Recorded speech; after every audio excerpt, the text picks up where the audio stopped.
నమస్తే అండి. GO welfare society వాళ్ళని ఇది సంప్రదించడం జరిగింది.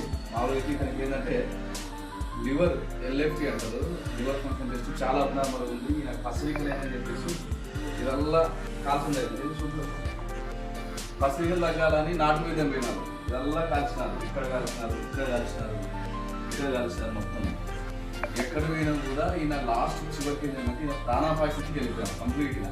మామూలుగా పసిరికలు ఎవరి దగ్గరైనా కానీ ఒక పాయింట్ ఉండాలి, కానీ 25 పాయింట్ దాకా ఉంది ఎల్ఎఫ్టీ. పూర్తి కోమాలు ఎక్కువ పరిస్థితిలో మన జీవ వెల్ఫేర్ సొసైటీ వారికి సంబంధం జరిగింది. ఈరోజు దాదాపుగా 7 రోజుల తర్వాత ఈయన సంపూర్ణ ఆరోగ్యంతో ప్రాణాపాయ నుంచి బయటపడి ఈరోజు సంతోషంగా డిశ్చార్జ్ అవుతున్నారు. అదేవిధంగా వీళ్ళ ఆర్థిక పరిస్థితులు చూస్తే మనకు వీళ్ళ పరిస్థితి కూడా బాగాలేని చెప్పడం జరిగింది. వీళ్ళు ఎవరైతే మనకు రెఫర్ చేసి ఉంటారో సో వాళ్ళకు మన ముందుగా జీవ వెల్ఫేర్ సొసైటీ నుంచి మన ముందుగా అంటే అంత కాకపోయినా కనీసం కొంచెం వరకు వీళ్ళకు ఆర్థిక పరంగా ఇబ్బంది ఉండదు అన్నట్టుగా సహాయం చేయడం జరుగుతుంది.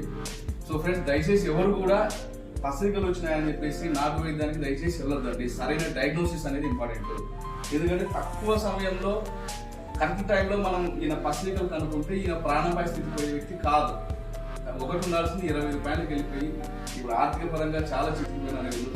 దయచేసి ఎవరు కూడా ఇటువంటి పరిస్థితి తెచ్చుకోవాలనే ఉద్దేశంతో ఈ వీడియో తీయడం జరిగింది. ధన్యవాదాలు. Thank you. ఏం లే మనం